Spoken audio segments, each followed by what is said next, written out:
States of America, and to the republic for which it stands, one nation, under God, indivisible, with liberty and justice for all. Honor the Texas flag. I pledge allegiance to thee, Texas, one state, under God, one and indivisible. Thank you very much, Chairfield. We'll now move on to open forum.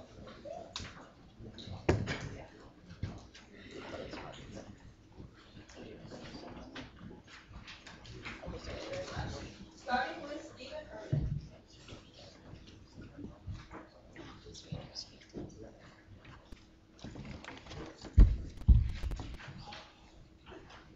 Howdy, Ed. Howdy. All right, I'm speaking about something that kind of left me a little unsettled in our last meeting.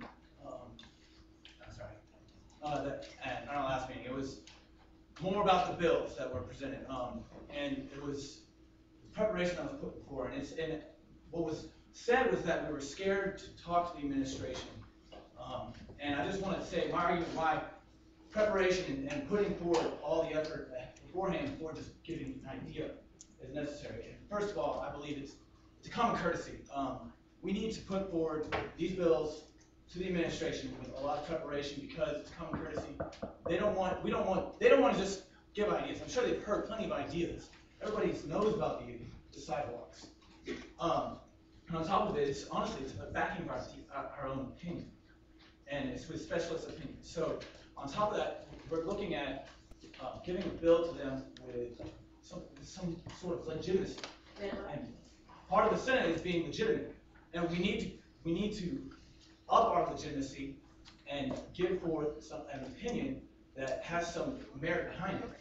And on top of it, honestly, we attacked Colin Loveless whenever he came with us without talking to us first. We need to not act hypocritically. We need to talk to the administration first. And also, we always have problems with thinking that administration puts forward something to us without talking to us first. We have to do the same thing. We cannot just expect the same standards, have double standards for ourselves. We have to talk to the administration first so that when they get a bill from us, they know that we put the effort in and that we really want what we're giving them. Thank you.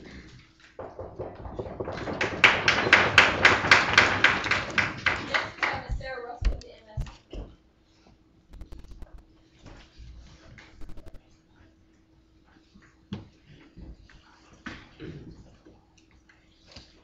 Hi guys, I just wanted to give you a couple of announcements from the MSC. We have all of our Black History Month calendars out, and all of those calendars include not only the MSC organizations but other organizations that are putting on stuff for Black History Month. One of our big things though is the Black History Month game show, which has a $1,000 grand prize. Any team can enter that. So if you want to put a team together, feel free to do that.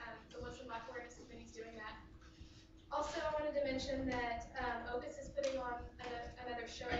Cinderella Story is going to be on Wednesday, February 3rd at 7:30 in Rudder. That's all I've got.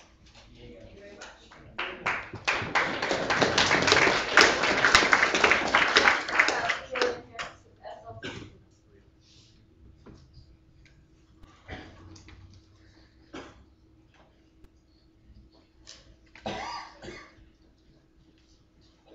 Hi everyone. Hi. My name is Jordan Harris and I'm from the MFC Spring Leadership Trip Program. I'm not quite sure if y'all know what this is, but it's for graduating seniors and any of y'all who feel like you are select juniors, which means you've completed at least 90 hours here at Texas A&M. And basically it's a weekend, March 25th, 26th, and 27th. We go to Houston. I'm short. We go to Houston, Texas.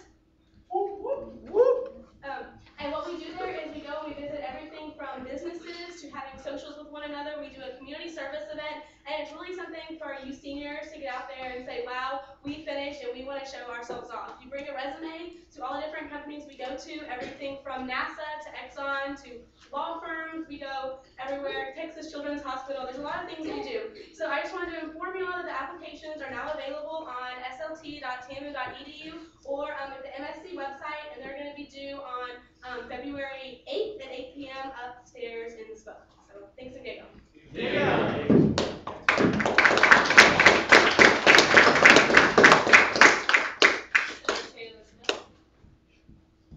Howdy guys. Howdy. I'm here to represent my church. I go to A.M. United Methodist on North Gate. And about a year ago, our church purchased a medical clinic. It's basically a big shipping cargo shell that you convert the inside into a medical clinic. And somehow it ended up in Haiti before the earthquake and it survived the earthquake. And the church had already planned on purchasing another med clinic and sending it somewhere else in the world. But now we purchased 3 med clinics, and they're already sitting in our parking lot, and now we just need volunteers to come help. It's basic stuff. If you can hold a hammer, you can do it. If you can paint, you can do it. So I'm gonna put a sign up sheet right out here. You just put your name, your information, and what days maybe during the week you might be able to help. It's Monday through Saturday. So if you just want to sign up, it's outside. Thank you. Next,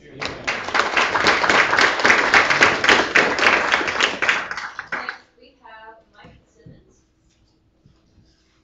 Howdy guys. Howdy. I'm here representing the PPIP program. For those of you who don't know what that is, it's a public policy internship program. They're taking applications right now for their summer and fall internships. And what they do is they help you get a job in policy related things in Washington, D.C. And so if you're interested in working in Washington, D.C., after you graduate, this is a great way to get your foot in the door. Otherwise, it's really hard to get up to Washington, D.C. without contacts. So they can be your contact, they can get you in, they can really help you out and get a good experience and everything like that. So if you're interested, come and talk to me afterwards or go to tmu.edu/PPIP. Thank you for your time. Next, we have Mayor Pro Tem Flora, Dave Lucy.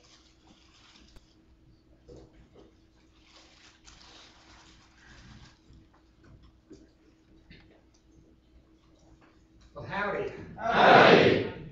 It's a pleasure to be able to be here tonight because I bring good news.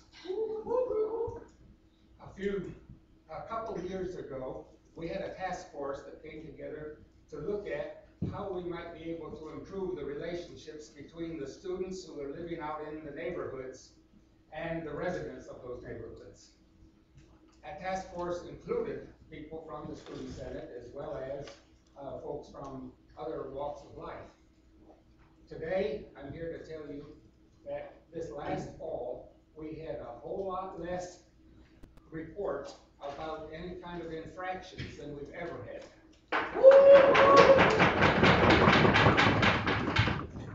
We think that this is partly due to the fact that there has been such good cooperation with Texas A&M University and the neighborhoods. We have been looking at ways by which we might be able to continue this, and we are excited about the fact that tomorrow afternoon at our workshop for City Council, we're going to have some folks, and Daniel Dick is the person that's heading it up, but we've also got Chris Tucker coming, and I'm sure that our speaker is going to be there. Yes, sir. And we're really excited about the fact that you'll be there to look at ways by which we might be able to link even much closer to the ways that the students and the city government are working together. Diego! Yeah.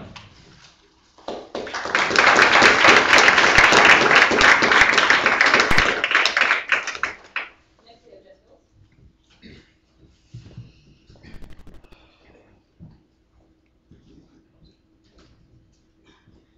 Tell you what, if that wasn't the worst invocation and pledge you ever heard.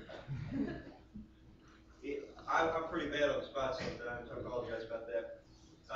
It's appropriate that Mr. Russo put before me for a couple of reasons. It's not a secret, but I wanted to tell you guys.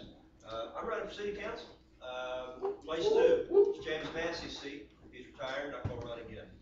And people ask me what kind of representative on city council I would be, what issues do I stand for, and it's a very appropriate, actually Mr. Bruce Sing's here because I was thinking earlier I was going to mention him. I want to be the kind of representative that Dave Rusink is. Now, we don't agree on everything. Mr. Rusink and I, we have different views on some of these issues, and we talked about that. But I tell you what, nobody is out in the community, nobody talks to students, nobody pays more mind to what's going on in College Station than Dave Rusink. Everywhere I go, I see this guy out talking to constituents.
resources to the campus and to all that we do as a student union.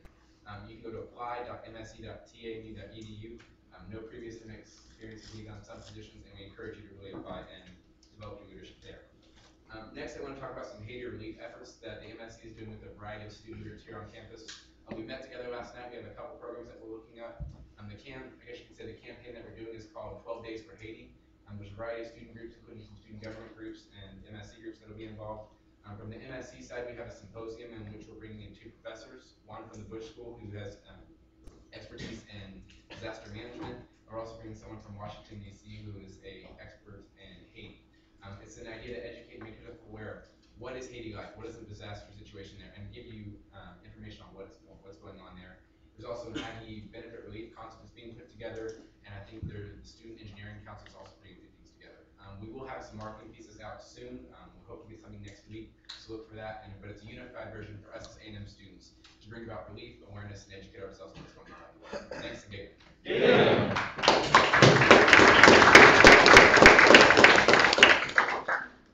Last but certainly not least, Steve Goldberg.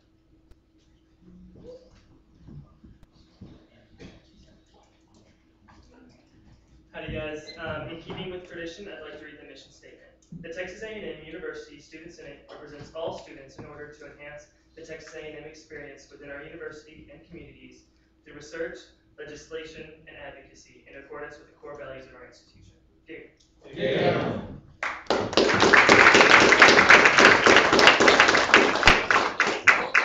We will move on to our special presentation part of our agenda. If you would please close your laptops, put your cell phones away, I would greatly appreciate it.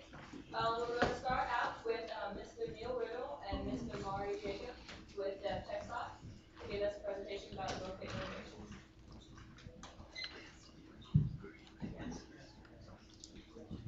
Hello, my name is Maury Jacob, class of 1987, Department of Landscape Architecture. I've been with TechSoc for about 25 years now. And one of of the projects that we've started working on this summer is North Cape. And I think you may have, how many people have heard about what's going on in North Cape, either in the news media, on TV, or on the newspaper? That's great. I'm really glad to hear that the word is getting out. What we're looking at there is a pedestrian improvement project, and it started with one set of project scope, and then it expanded to be something completely different. And let's go ahead and move on to the next slide. And I'll talk about what got it started, because a lot of it, what got it started was the community. The college did a master plan, the city has done a number of different master plans dealing with Northgate, and how to develop that area, how to handle pedestrians, and everything else. It was a whole comprehensive set of plans. And we looked at those plans. These are some of the plans shown here. We looked at some of those plans as we developed this project. And the first thing we saw